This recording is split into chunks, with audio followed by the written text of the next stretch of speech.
Val here, back on your screen. Today we want to talk about 8 things to check out before buying a laptop. We all know that today the demand for laptop is becoming high. We need laptop for studies, we need laptop for works, we need laptop for many things. This means that people get more confused trying to choose a laptop to buy. This video will enable you make a better decision and know the important things you need when buying a laptop. The first thing we'll be looking at today is the brand.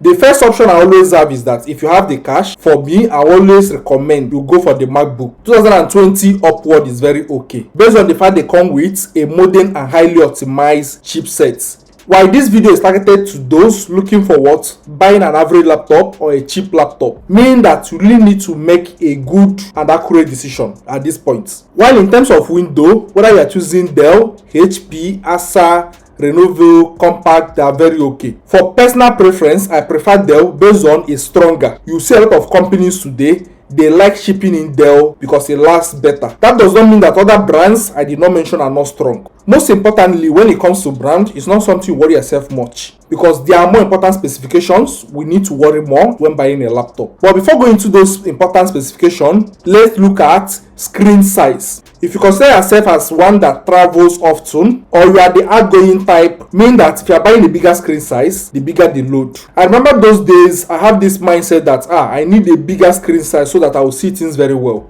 It doesn't work that way. There's what we call resolution, in which it can be a smaller size laptop, but the resolution is very high. A very important thing I would like us to check out when buying a laptop is the hard disk. So you need to identify whether this hard disk is HDD, which stands for hard disk drive, or the laptop is SSD. Most average laptops you will see in the market today will always come with HDD, based on the fact is cheaper. So the seller will always like to sell the HDD and make money at your own expense. While when buying a laptop, if you insist that you want SSD, they will provide it for you. Maybe the one you see at hand doesn't come with SSD, they will change it and put SSD for you. When comparing between HDD and SSD, you will notice that SSD processes things very fast. The only thing is that when you are going for SSD, they will ask for extra money. Another thing to consider when choosing that hard disk is not just only SSD, but the storage space. When somebody wants to buy this laptop from you and find that it's SSD and they have at least 500 gig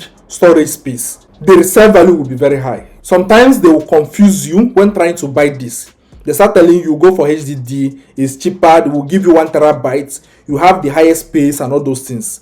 Please try and insist on them giving you SSD. The next thing to consider is good battery life. If you are buying a brand new laptop, you don't really need to worry about good battery life because it's likely to come with it. But if you are going for a second value laptop, you have to consider, does this laptop have a good battery life? How do you know if this laptop has a good battery life? All you need to do is plug the laptop, see that it's charging first of all, which is good.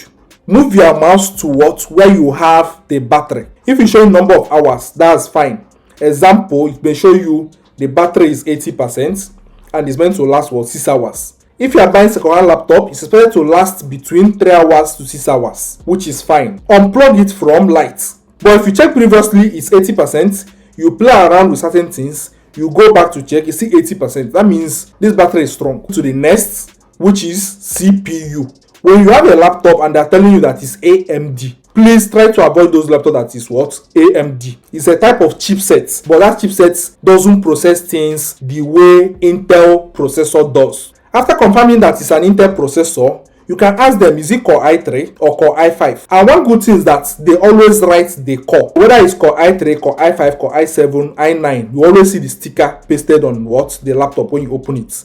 If you can't see that sticker, don't buy. They will try to convince you, but if you know the system very well, you can check it out. If you don't know it, tell them, give me another laptop. This is for average users. So if you are going for low budget laptop, you don't really need to go for all these cores. Just make sure that the laptop is Intel laptop, not AMD, and you're okay with that. Another thing I would like to point out when it comes to these cores is that for me, I like going for Core i5. i7 is higher than i5. i5 is higher than i3. While i9 is one of the latest, for me, the only problem I've seen when using a high core processor in Windows like Core i9, Core i7 is that it will always affect the battery life. The battery tends to die faster. It requires a lot of resources in the CPU, and this will end up heating up what? The laptop. It will be very hot. So once you have confirmed the core and it's okay with you, you move over to what? RAM.